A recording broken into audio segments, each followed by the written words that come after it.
Let's get on with the details now. It's been more than 24 hours since some thugs believed to be NPP activists stormed and locked up the office of the Chief Executive Officer of the Tamale Teaching Hospital. However, police are yet to apprehend the perpetrators. Although a video of the incident has gone viral, no one has been arrested as yet. And the CEO of the hospital, David Kolbila, was chased out of his office after it was locked up by the group identifying themselves as Kandahar boys. They accused him of mismanagement, corruption and nepotism. But government says it will set up a permanent police post at the hospital to provide 24-hour surveillance to prevent any future attacks. Northern Regional Minister Salifu Said, who led the RegSec to meet the CEO of the hospital earlier today, said the processes are already in place to see to the construction of that police post. When the incident happened and they stayed back to attend to patients, and we want to thank them for demonstrating that high level of commitment to serving humanity. Apart from that, we have come here as a joint security committees, that is the Metropolitan Security Committee as well as the Regional Security Council, to reassure the working staff, from the doctors to nurses to cleaners, everybody in the hospital, that they should go about their normal duties. The security will maintain 24/7 security surveillance, constant one, to ensure that no person comes in to do anything to affect the work of the hospital. In fact, this problem has drawn our attention to the fact that there is the need for the teaching hospital, the CEO, together with the hospital staff, to identify some structures immediately so that the regional police command will liaise with them and you have a duty post in the teaching hospital, because it's a very sensitive institution. This is the highest tertiary institution we have, not only in northern region but in the 3 regions of the north. Aside that, we want to appeal to the hospital staff to remain very calm. Fortunately, we are here with the party, so the regional youth commander of the party will also speak. But for me, as the chairman of the Regional Security Council, we want to reassure them, and I want to make it very clear in no uncertain terms that the security will look for the perpetrators of the act and the law will deal with them. Looking for the perpetrators of the act. Actually, we spoke to some of them yesterday. Well, let's go over the line now and speak to our Northern Regional correspondent, Martina Bugri. Martina, what is the latest? Yes, Martina, tell us what the latest is.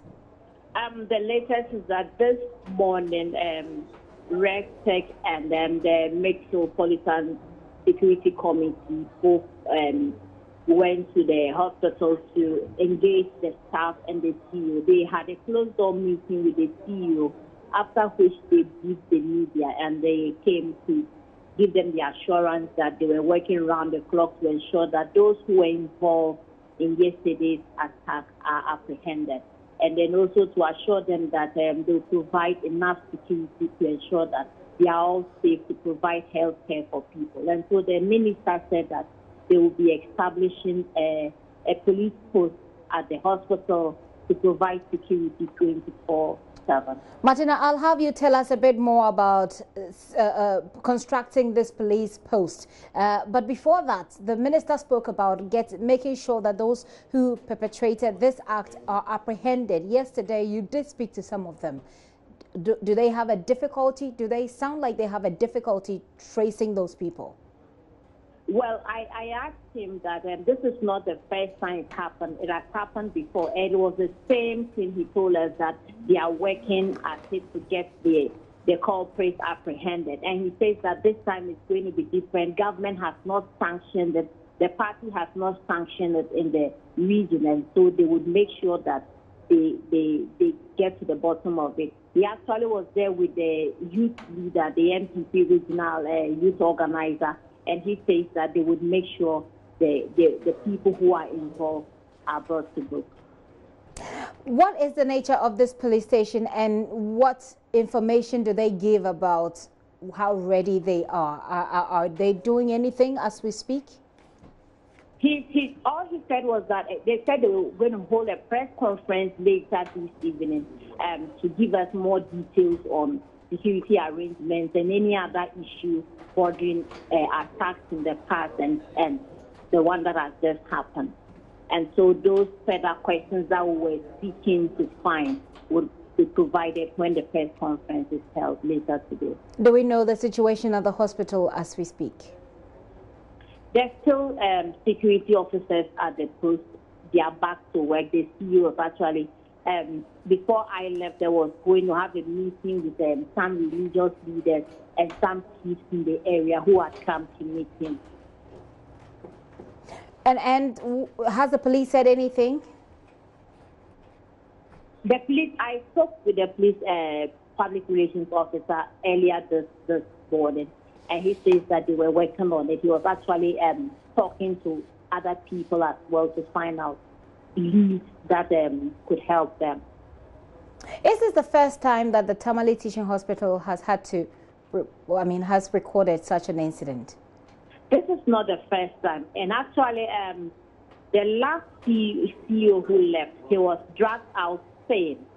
On that same day, they brought Dr. Alkurbila, who were there to cover that one as well. He was being asked to be while they were ushering this one in.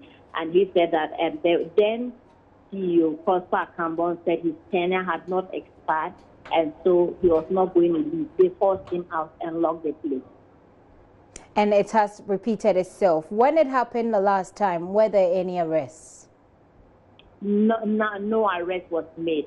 Actually, dragging CEOs out of their offices, locking up offices is very common in the region here. We have had SADA, we have Ghana Airways, we have had the teaching hospital and several other institutions. Anytime there's changeover of government, we would have these things occur very often. And very unfortunate there. But Martina, before I let you go, have you had any chance of speaking to any of the workers at the hospital at all about what's happening? Yesterday, they said once it was at the administration, they were okay working, but they wouldn't go on record to say if they were feeling bad. But today when the minister met them and assured them that they were going to provide security, there were a lot of applause from the gathering, agreeing to what the minister was saying. And so I believe that the police personnel that were deployed yesterday are still at post this morning? Yes, they are at post. Right. Martina, thank you so much for that update. Martina Bugwe is our Northern Regional Correspondent, bringing us up to speed on what's happening at the Tamale Teaching Hospital. As we speak, there has not been any arrest. The minister speaks about wanting to efforts to arrest these people who perpetrated the act. But we did speak to some of them yesterday, and they were very bold to go out on radio and TV. So it's quite... it appears to be taking some time, but certainly we'll keep our eyes on it and we'll get you the information as and when it develops.